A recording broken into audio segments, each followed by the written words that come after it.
एक बुढ़िया थी, उसके 7 बेटे और एक बेटी थी। बेटी की शादी हो चुकी थी। जब भी उसके बेटों की शादी होती, फेरों के समय एक नाग आता और उसके बेटे को डस लेता था। बेटा वहीं खत्म हो जाता और बहू विधवा। इस तरह उसके 6 बेटे मर गए। 7वें की शादी होनी बाकी थी। इस तरह अपने बेटों के मर जाने के दुख से बुढ़िया रो रो कर अंधी हो गई थी। भाई तू जाने को हुई तो भाई ने कहा, मैं बहन से तिलक कराने जाऊंगा। माँ ने कहा ठीक है। उधर जब बहन को पता चला कि उसका भाई आ रहा है तो वह खुशी से पागल होकर पड़ोसन के गई और पूछने लगी कि जब बहुत प्यारा भाई घर आए तो क्या बनाना चाहिए। पड़ोसन उसकी खुशी को देखकर जल भुन गई और कह दिया कि दूध से रसोई ले, घी में चावल पका। बहन ने ऐसा ही किया। उधर भाई जब बहन के घर जा रहा था तो उसे रास्ते में सांप मिला। सांप उसे डसने को हुआ। भाई बोला, तुम मुझे क्यों डस रहे हो? मैं तुम्हारा काल हूँ और मुझे तुमको डसना है। मेरी बहन मेरा इंतजार कर रही है। मैं जब तिलक कराकर वापस लौटूंगा तब तुम मुझे डस लेना। भला आज तक कोई अपनी मौत के लिए लौट कर आया है जो तुम आओगे? अगर तुझे यकीन नहीं है तो तू मेरे झोले में बैठ जा। जब मैं अपनी बहन के तिलक कर लूं तब तू मुझे डस लेना। सांप ने ऐसा ही किया। भाई बहन के घर पहुंच गया। दोनों बड़े खुश हुए।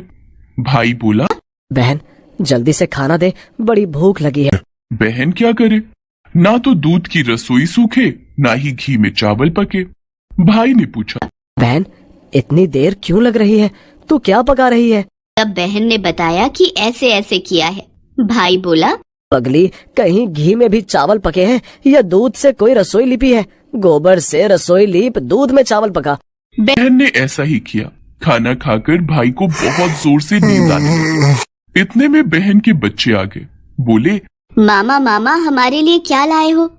भाई बोला, मैं तो कुछ नहीं लाया। बच्चों ने वह झोला ले लिया जिसमें सांप था। जैसे ही उसे खोला उसमें से हीरे का हार निकला। बहन ने कहा, भैया तुमने बताया नहीं कि तुम मेरे लिए इतना सुंदर हार लाए हो। बहना तुझे पसंद है तो तू ले ले, मुझे हार का क्या करना। अगले दिन भाई बोला, अब मुझे जाना है, मेरे लिए खाना रख दे। बहन ने उसके लिए लड्डू बनाकर एक डिब्बे में रख कर दे दिए। भाई कुछ दूर जाकर थक कर एक पेड़ के नीचे सो गया। उधर बहन के बच्चों को जब भूख लगी तो माँ से कहा कि खाना दे दो। माँ ने कहा, खाना बनने में अभी देर है। तो बच्चे बोले कि मामा को जो रखा है वही दे दो। तो वह बोली कि लड्डू बनाने के लिए बाजरा पीसा था, वही बचा पड़ा है चक्की में, जाकर खा लो। बच्चों ने देखा कि चक्की में तो सांप की हड्डियां पड़ी हैं।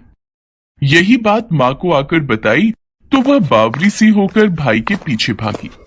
रास्ते भर लोगों से पूछती कि किसी ने मेरा गैल बाटोई देखा, किसी ने मेरा बावड़ा सा भाई देखा। तब एक ने बताया कि कोई लेटा तो है पेड़ के नीचे, देख ले, वही तो नहीं।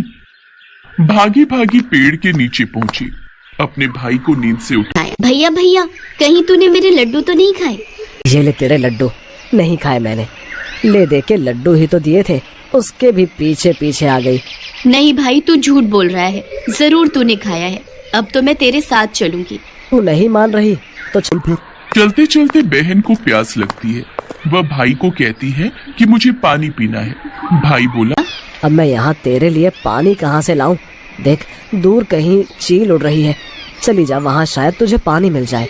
तब बहन वहाँ गई और पानी पीकर जब लौट रही थी तो रास्ते में देखती है कि एक जगह जमीन में 6 शिलाएं गड़ी हैं और एक बिना गड़े रखी हुई थी।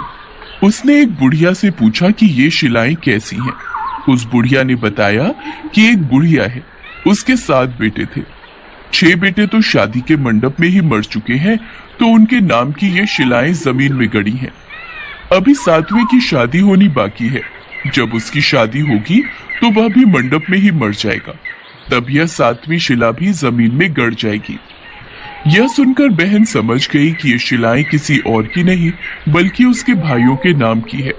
उसने उस बुढ़िया से अपने 7वें भाई को बचाने का उपाय पूछा। बुढ़िया ने उसे बतला दिया कि वह अपने 7वें भाई को कैसे बचा सकती है। सब जानकर वह वहां से अपने बाल खुले करके पागलों की तरह अपने भाई को गालियां देती हुई चली। भाई के पास आकर बोलने लगी, तू तो जलेगा, कुटेगा, मरेगा। भाई उसके ऐसे व्यवहार को देखकर चौंक गया, पर उसे कुछ समझ नहीं आया। इसी तरह दोनों भाई बहन माँ के घर पहुंच गए। थोड़े समय के बाद भाई के लिए सगाई आने लगी। उसकी शादी तय हो गई। जब भाई को सेहरा पहनाने लगे तो वह बोली, इसको क्यों सेहरा बंधेगा? सेहरा तो मैं पहनूंगी, ये तो जलेगा, मरेगा। सब लोगों ने परेशान होकर सेहरा बहन को दे दिया। बहन ने देखा उसमें कलंगी की जगह सांप का बच्चा था। बहन ने उसे निकालकर फेंक दिया। अब जब भाई घोड़ी चढ़ने लगा तो बहन फिर बोली, ये घोड़ी पर क्यों चढ़ेगा? घोड़ी पर तो मैं बैठूंगी, ये तो जलेगा, मरेगा, इसकी लाश को चील कौवे खाएंगे। सब लोग बहुत परेशान। सबने उसे घोड़ी पर भी चढ़ने दिया। अब जब बारात चलने को हुई तब बहन बोली, ये क्यों दरवाजे से निकलेगा? ये तो पीछे के रास्ते से जाएगा, दरवाजे से तो मैं निकलूंगी। जब वो दरवाजे के नीचे से जा रही थी तो दरवाजा अचानक गिरने लगा। बहन ने एक ईंट उठाकर अपनी चुनरी में रख ली। दरवाजा वहीं का वहीं रुक गया। सब लोगों को बड़ा अचंभा हुआ। रास्ते में एक जगह बारात रुकी तो भाई को पीपल के पेड़ के नीचे खड़ा कर दिया। बहन कहने लगी, ये क्यों छाव में खड़ा होगा? ये तो धूप में खड़ा होगा, छाव में तो मैं खड़ी होंगी। जैसे ही वो पेड़ के नीचे खड़ी हुई, पेड़ गिरने लगा। बहन ने एक पत्ता तोड़कर अपनी चुनरी में रख लिया। पेड़ वहीं का वहीं रुक गया। अब तो सबको विश्वास हो गया कि ये बावली कोई जादू टोना सीख कर आई है, जो बार बार अपने भाई की रक्षा कर रही है। ऐसे करते करते फेरों का समय आ गया। जब दुल्हन आई तो उसने दुल्हन के कान में कहा, अब तक तो मैंने तेरे पति को बचा लिया, अब तू ही अपने पति को और साथ ही अपने मरे हुए जेठों को बचा सकती है। फेरों के समय एक नाग आया। वो जैसे ही दूल्हे को डसने को हुआ, दुल्हन ने उसे एक लोटे में भर के ऊपर से प्लेट बंद कर दी। थोड़ी देर बाद नागिन लहर लहर करती आई। दुल्हन से बोली, तू मेरा पति छोड़। दुल्हन बोली, पहले तू मेरा पति छोड़। नागिन ने कहा, ठीक है, मैंने तेरा पति छोड़ा। ऐसे नहीं, पहले 3 बार बोल। नागिन ने 3 बार बोला, फिर बोली कि अब मेरे पति को छोड़। दुल्हन बोली, एक मेरे पति से क्या होगा? हंसने बोलने के लिए जेठ भी तो होना चाहिए, एक जेठ भी छोड़। नागिन ने जेठ के भी प्राण दे दिए। फिर दुल्हन ने कहा, एक जेठ से लड़ाई हो गई तो एक और जेठ छोड़। वो विदेश चला गया तो तीसरा जेठ भी छोड़। इस तरह एक एक करके दुल्हन ने अपने 6 जेठ जीवित करा लिए। उधर रो रो कर बुढ़िया का बुरा हाल था कि अब तो मेरा 7वां बेटा भी बाकी बेटों की तरह मर जाएगा। गांव वालों ने उसे बताया कि उसके 7 बेटा और बहुएं आ रही हैं। तो बुढ़िया बोली, अगर ये बात सच हो तो मेरी आंखों की रोशनी वापस आ जाए और मेरे सीने से दूध की धार बहने लगे। ऐसा ही हुआ। अपने सारे बहू बेटों को देखकर वह बहुत खुश हुई। बोली, यह सब तो मेरी बाबली का किया है, कहाँ है मेरी बेटी? सब बहन को ढूंढने लगे। देखा तो वो भूसे की कोठरी में सो रही थी। जब उसे पता चला कि उसका भाई सही सलामत है तो वो अपने घर को चली। उसके पीछे पीछे सारी लक्ष्मी भी जाने लगी। बुढ़िया ने कहा, बेटी पीछे मुड़कर देख, तू सारी लक्ष्मी ले जाएगी तो तेरे भाई भाभी क्या खाएंगे? तब बहन ने पीछे मुड़कर देखा और कहा, जो माँ ने अपने हाथों से दिया वह मेरे साथ चल, बाद बाकी का भाई भाभी के पास रहे। इस तरह एक बहन ने अपने भाई की रक्षा की।